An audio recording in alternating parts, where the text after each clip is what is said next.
Bab 1922. 5 hari kemudian. 1. Harus dikatakan bahwa Mile saat ini agak tidak bisa berkata-kata. Wanita ini langsung menilai bahwa dirinya pasti akan mati. Tanpa banyak bicara, Mile membawa pergi Daoyi dan Ladia pergi. Saat ini, wanita itu berkata lagi, "Tuan Muda Ye, kamu." Mile tiba-tiba mengangkat jari tengahnya, "Pergi." Setelah berbicara, dia langsung bawa Daoyi dan Ladia pergi, menghilang ke kejauhan. Di belakangnya, wanita itu memperhatikan Mile bertiga pergi, ekspresinya sangat tenang. Di sisi lain, Daoyi berkata dengan suara dalam, "Tanah makam dewa ini pasti sangat tidak sederhana." Mile tersenyum dan berkata, "Biarkan saja mereka." Daoyi sedikit mengangguk, "Apa rencanamu sekarang?" Mile melihat ke arah langit.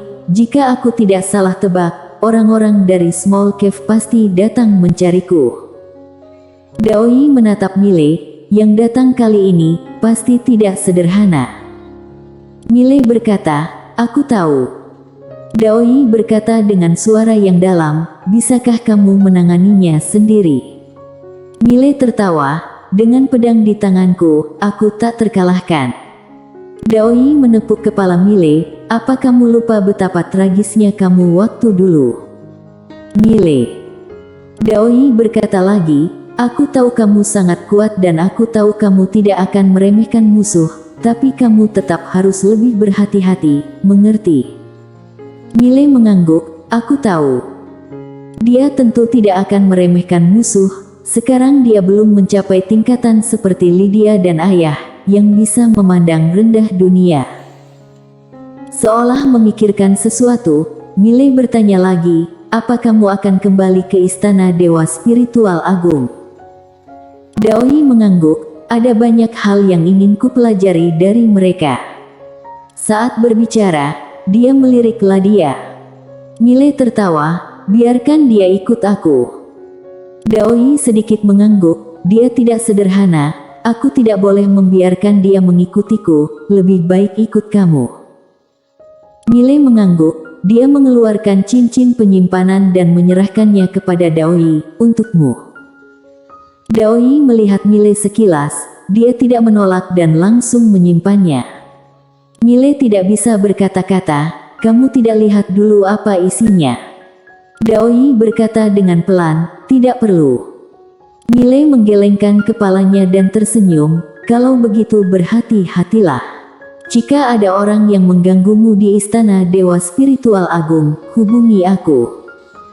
Daoyi menatap Mile, lalu Mile mengedipkan mata, "Aku akan menghancurkan istana Dewa Spiritual Agung." Daoyi menggelengkan kepalanya dan tersenyum, "Kamu sekarang sangat belagu." Setelah berbicara, dia berbalik dan pergi. Mile tiba-tiba berkata lagi, "Jangan biarkan dirimu sendiri teraniaya." Daoyi melambaikan tangannya dengan ringan, "Aku mengerti." Setelah berbicara, orangnya sudah menghilang. Ladia menoleh melihat Mile, "Kak Mile, kita akan ke mana sekarang?" Mile tersenyum dan berkata, "Pergi lakukan sesuatu." Setelah selesai berbicara, dia langsung mengeluarkan pedang biru gaib dan hendak membawa Ladia pergi, tetapi pada saat ini, tekanan yang sangat mengerikan tiba-tiba turun dari langit. "Sudah datang."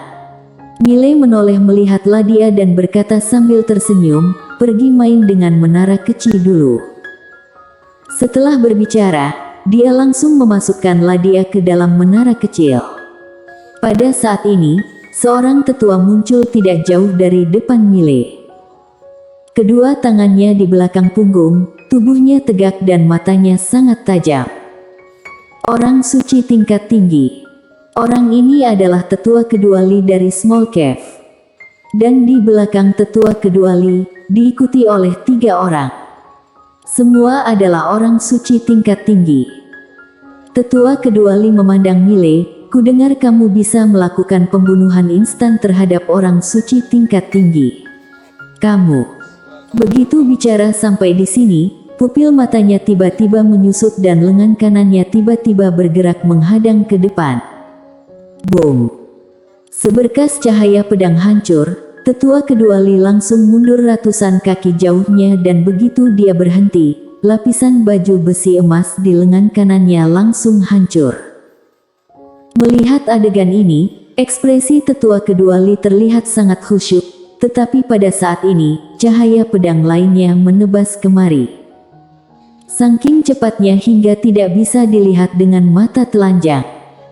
Ekspresi tetua kedua Li berubah drastis. Dia buru-buru mengangkat tangan kirinya dan menghadang ke depan. Boom! Semburan cahaya pedang lainnya meledak dan tetua kedua Li mundur lagi. Di kejauhan, Milei berjalan perlahan menuju tetua kedua Li. Dia tidak menyerang, tetapi tetua kedua Li tidak berhenti mundur dengan kasar.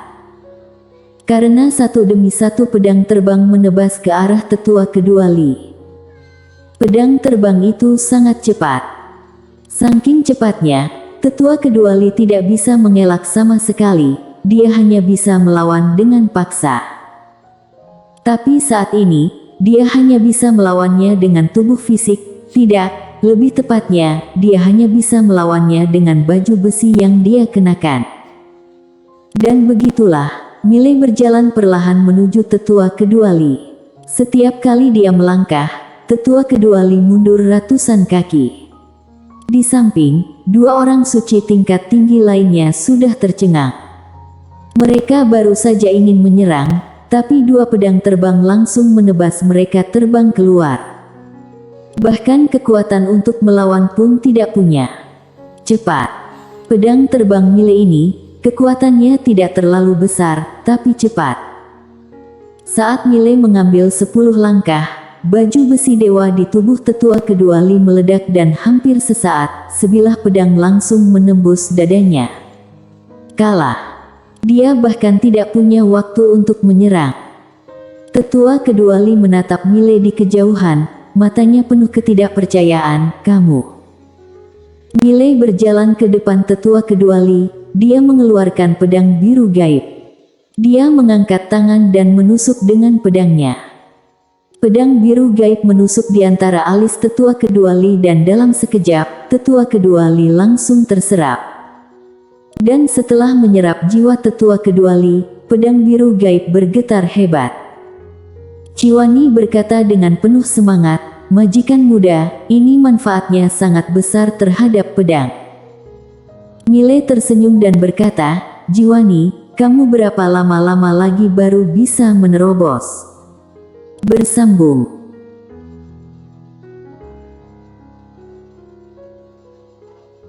Bab 1923.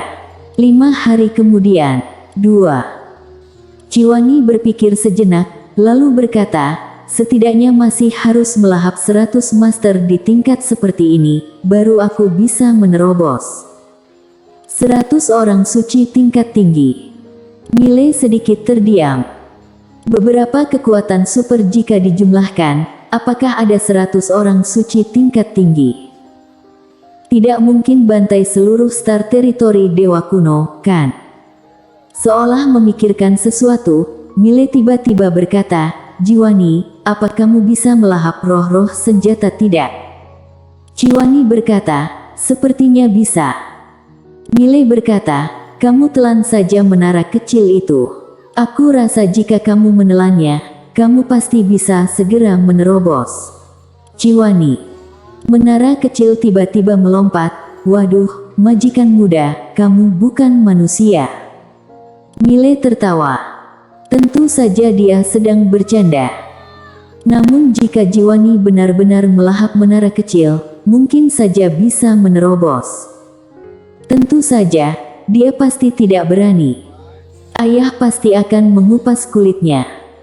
Sekarang dia dan ayah masih ada jarak kecil, jadi tidak boleh melawan ayah. Saat itu, Jiwani tiba-tiba berkata, "Majikan muda, lain kali kalau bunuh seseorang, bisa tidak gunakan aku." Milei tersenyum dan berkata, "Apa, ingin bunuh orang?" Ciwani berkata dengan semangat, "Ya." Milei tertawa, aku ingin menyembunyikan dan menjaga pedang. Pedang yang disembunyikannya adalah pedang biru gaib dan pedang yang dijaga juga pedang biru gaib. Pedang biru gaib dan kekuatan garis darah adalah kartu truf terakhirnya. Tidak, ada juga kesungguhan tekad tahu pedang milik ayah. Miley menarik pikirannya, dia melihat ke arah dua orang suci tingkat tinggi lainnya dari Small Cave, yang terkunci oleh cahaya pedangnya di kejauhan. Niat pikirannya tergerak, pedang biru gaib langsung menyerap kedua orang itu.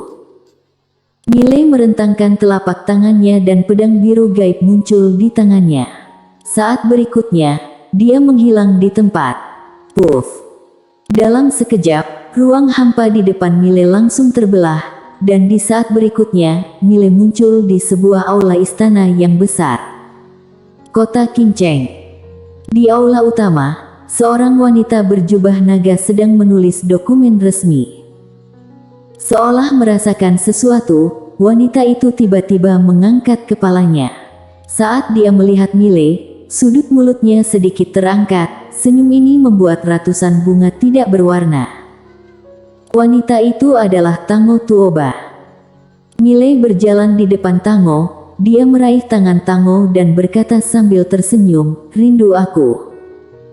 Tango berkata dengan nada lembut, "Bukannya sudah sepakat pulang sebulan sekali? Ini sudah beberapa bulan." Miley memeluk Tango dengan nada ringan, "Ini salahku." Tango tiba-tiba berkata, "Beri aku seorang anak." Mendengar ini, Miley tertegun. Tango menatap Miley, dengan dua rona merah di pipinya, "Kamu bisa tidak?" Miley mengedipkan mata, "Aku bisa atau tidak, kamu masih tidak tahu." Tango mencubit pinggang Miley dengan kuat, lalu berkata dengan malu-malu, "Minta dipukul." Miley tertawa, dia menggendong Tango dan berjalan menuju aula dalam. Di dalam ruangan, Miley memeluk pinggang ramping Tango dan tangannya perlahan turun. 5 hari kemudian. Di pagi hari, Miley sedang berbaring di depan tangga batu aula utama, matahari yang hangat perlahan terbit di langit. Cahaya matahari menyinari tubuh, hangat dan sangat nyaman. Saat ini, Tango berjalan ke arah Miley, sekarang dia tidak lagi mengenakan jubah naga, melainkan piyama putih dan sosoknya yang anggun terlihat sangat jelas. Tango duduk di samping Miley dan berkata dengan nada lembut, "Aku sangat berharap kamu bisa tinggal di sini." Miley sedikit tersenyum, "Aku juga. Selama bertahun-tahun, aku juga lelah dengan hari-hari pertempuran dan pembunuhan di luar. Tapi sekarang, aku tidak memenuhi syarat untuk menjalani kehidupan biasa. Kehidupan biasa. Di zaman kedamaian dan kemakmuran, ini bukan hal yang sulit. Tapi, di alam semesta ini, sangat sulit." Dia dan Lydia waktu itu melakukan kesalahan apa? Tidak ada kesalahan apapun. Tapi jalan surga menghancurkan dunia dan banyak orang meninggal secara tragis. Di masa-masa sulit, lemah berarti salah. Tango berkata dengan nada lembut, "Aku tahu. Tapi, aku tidak bisa merelakanmu." Miley tiba-tiba tertawa, "Tango, apa yang kamu suka dariku?" Tango berkedip, lalu berkata sambil tersenyum, "Suka kamu yang tidak tahu malu." Miley terkejut, lalu tertawa terbahak-bahak. Tango berkata dengan nada lembut, "Apa aku akan punya anak?" Miley tersenyum dan berkata, "Jika kamu khawatir, maka aku akan bekerja keras dan tinggal beberapa hari lagi." Setelah berbicara, dia langsung membawa Tango dan menghilang di tempat. 5 hari kemudian, Miley meninggalkan sebuah cincin penyimpanan, kemudian datang ke Akademi Changlan. Dia menyerahkan kayu jiwa yang diberikan seorang kultivator pedang wanita yang bernama Alia dari tanah reruntuhan pedang kepada Bennett Mo. Alia hanya ingin anak itu hidup biasa-biasa saja, dan akademi ini lebih cocok untuknya. Tidak boleh terlalu biasa, setidaknya harus memiliki kemampuan untuk hidup mandiri. Dan Miley juga menyimpan intuisi teknik keterampilan. teknik seni bela diri dan tahu pedang yang diberikan Alia dalam sebuah cincin penyimpanan, kemudian menyerahkan cincin penyimpanan itu kepada Bennett Mo. Masa depannya mau bagaimana itu tergantung pada pilihan anak itu sendiri. Setelah memberi pesan semuanya, Mile meninggalkan Qingzu. Di depan aula istana, Tango memandang ke ujung langit, matanya penuh keengganan. Pada saat ini, sebuah suara tiba-tiba terdengar dari kejauhan, "Yang mulia, semua orang sedang menunggumu di pengadilan." Keengganan di mata Tango menghilang, dia berbalik dan pergi. Pada saat ini, dia kembali menjadi ratu yang bermartabat tinggi. Kelembutannya hanya untuk Mile seorang saja. Setelah Mile meninggalkan Qingzu, dia langsung pergi ke Small Cave. Dia tidak suka bertindak pasif, dia ingin aktif. "Bukankah Small Cave kalian ingin menyerangku? Tidak perlu datang mencariku. Aku datang sendiri." Bersambung.